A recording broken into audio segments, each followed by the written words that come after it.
guys, folks, Karen and Pam back with part 2 of what robs your riders of optimal performance on the bike. So to recap, part 1 of the video, 3 things. Number 1, watch your riders come into the room and observe what they might be bringing off the bike onto the bike. Number 2, get them aligned on the bike. Run through your kinetic chain checklist. And 3, when they're on the bike, you're coaching them into good form, but if you continually see your riders collapsing into the handlebars or pulling back from the handlebars, and you've done your best coaching, then it's time for them to build some core strength off the bike, then bring that back to the bike so that they can truly optimize their performance. So, Pam's going to take us through 5 exercises that can really help riders stop being robbed of optimal performance on the bike. Yeah. So, Pam, I'm turning it over to you. I'm going to step out of frame and let me know when to come back and help. I will. All right.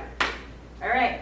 So as Karen was saying, no one wants to be robbed of any kind of performance, and core strength benefits everything, both on and off the bike.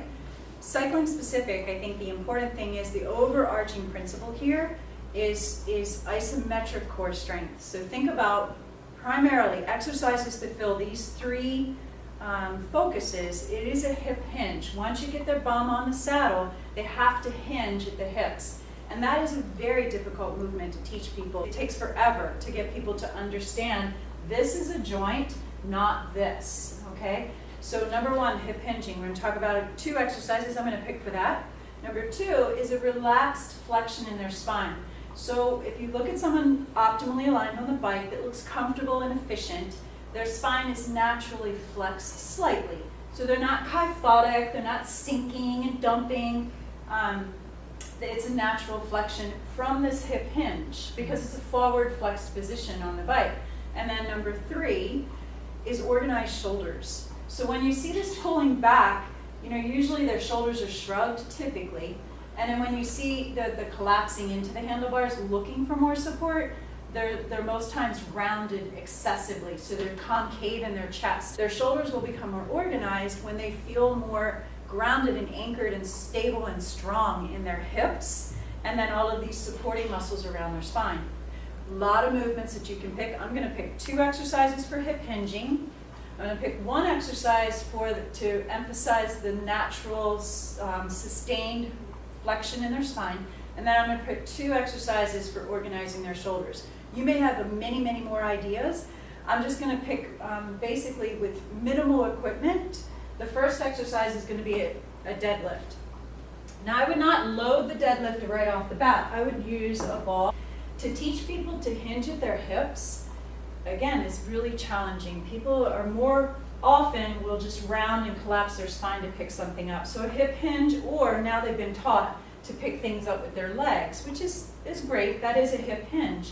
But I'm going to take it a step further and really feel the length in the backside of their body with a deadlift. So I'm going to suggest using a ball. Take that ball out in front and actually let it rest down right on your thighs. You can work all 3 points here, pulling their shoulder blades back so they're not collapsed forward, standing up nice and tall.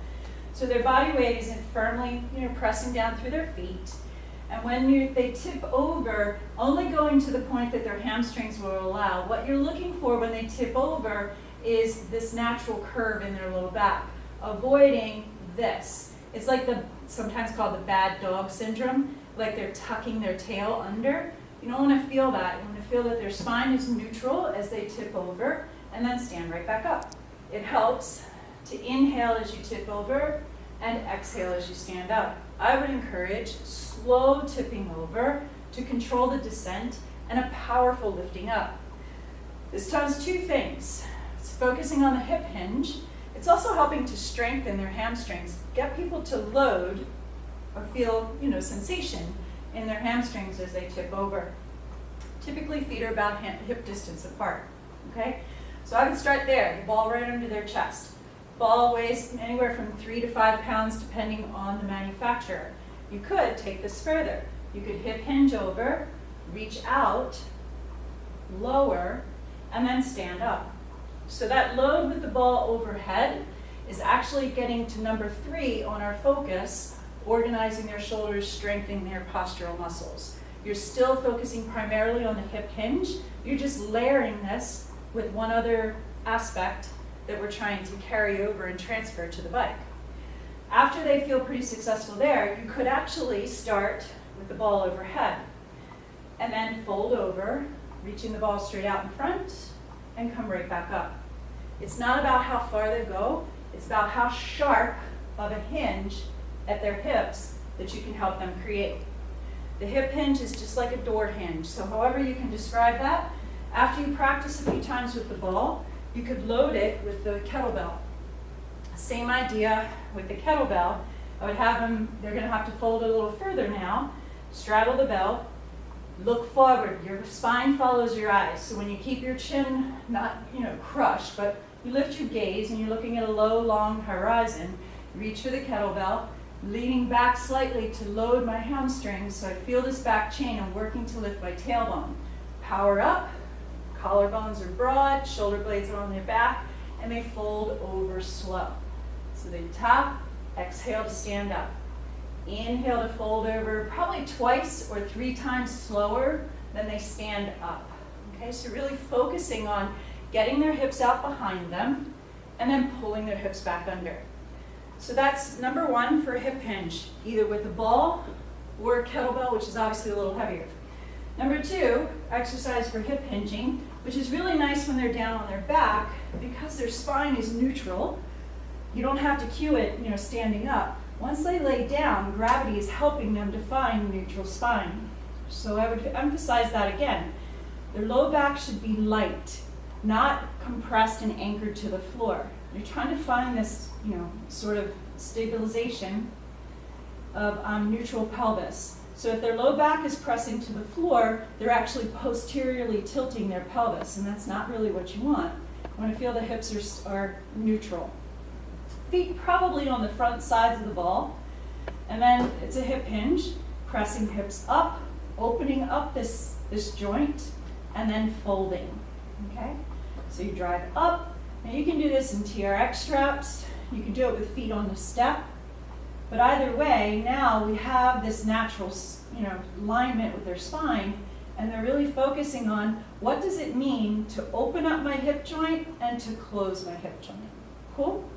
So those are the 2 exercises that I would suggest playing with to emphasize the hip hinge. Now moving on to my third choice of exercise, which is focusing on natural spinal flexion. And this is called half roll down for those of you who are familiar with Pilates. Anchoring heels, hugging thighs together. This is a posterior tilt of the pelvis because now we're focusing on the second objective of teaching people what muscles have to engage in order to hold natural flexion in their spine. I encourage holding on about halfway down their thighs. Elbows are out to the side to help keep the chest open rather than collapsed. Okay, so when you look at a natural curve in someone's spine, you do want to feel that they're still broad across their chest, not sunken. Okay? So when their hips are curled under, belly button's pulling in and up, there's this cinching that happens, kind of a whittling down of your waistline. It's called abdominal bracing. As they inhale, take that shape back. You're challenging their ability to hold that C curve and then curling forward.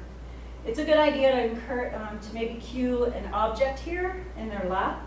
So as you inhale, you're rolling low back toward the mat. As you exhale, you curl forward, trying to keep this sort of space here in your belly.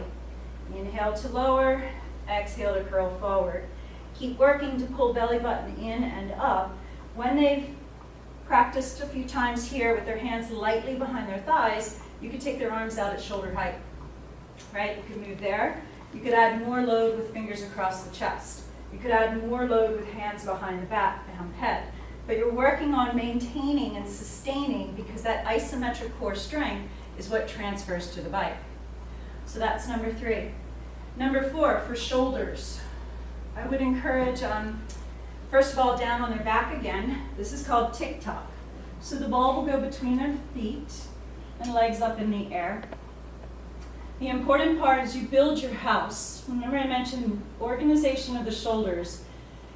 Usually, if they're really congested and tight and tense in their shoulders, it's because their lower powerhouse, or their abs and their core, their hips, are not doing their job. Most of the strength comes from down below. It's just like building a house. So when they rest down on the floor, it helps again, gravity's helping them to just relax their shoulders down to the floor. Anchor their arms on the mat as well, pressing down slightly. Now I'm not hugging this ball, I'm just holding it with my feet. When I rock in a tick-tock position, the ball over toward one side, if I'm going to the right, my left shoulder has to anchor firmly. And Karen, if you can zoom in to see that as my legs go to one side, my opposite shoulder has to anchor down pretty firmly, pretty strongly to the mat to offset not only the weight of my long legs, because your thigh bone's pretty heavy, but also the challenge of the ball. So I am getting some added benefit of twisting here, rocking my hips side to side, but the goal is to really anchor firmly into your shoulders, okay? This tick-tock, I would keep it linear at first, but you could certainly add a circle, which challenges core strength a little bit more. So there's a lot of places to go with this exercise, but that's a great place to start. And I would make people earn their progression or earn their right to continue to grow the exercise. A lot of times people want to skate over steps, and that doesn't do them any service. It doesn't help to do a really advanced exercise if you don't have all of the stepping stones to get there.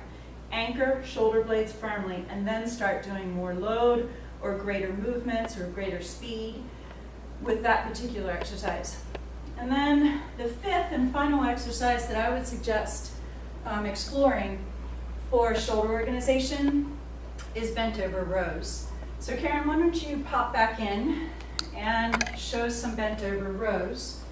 We're going to use dumbbells for this, and you could totally use bands or anything else that you might have. So Karen's going to turn to the side. I think the side view is better visual for you. When you teach bent over rows, most people know these, but you can always refine and tweak things. So first of all, they're tall. I'm going to anchor down through their feet. As I mentioned, feet are in the first video, feet are the beginning of your kinetic chain. What happens down there is going to have an impact all the way up. So when I feel that their feet are planted, their feet are parallel, they're being long, especially in their spine, reaching up. Karen's going to soften her knees just a little bit. She's just going to start to tip over into a hip hinge. So as she tips over, very nice, her hips are coming behind her and her spine is nice and long. Now Karen doesn't have a very large lumbar curve here, and it's going to look different on everyone because everyone's curve is slightly different. The key is that their spine is long. She's got to work here because those dumbbells, they're 10 pounds, it's not a lot, but they're pulling her shoulders forward, which you can see. Her first action is going to be, hello, collarbones. That is so nice. How does that feel? Awesome. Like you're already, your engine is started. Like right? I'm already lifting. Yeah, the starting position is everything. Don't let people start in a sloppy position and let them go through the motion. So then from there, her arms are still straight down to the floor. Let your dumbbells hang a little bit more. Yep. And then she's going to bend her elbows and pull the dumbbells up into a bent over row and reach to the floor. Mm-hmm.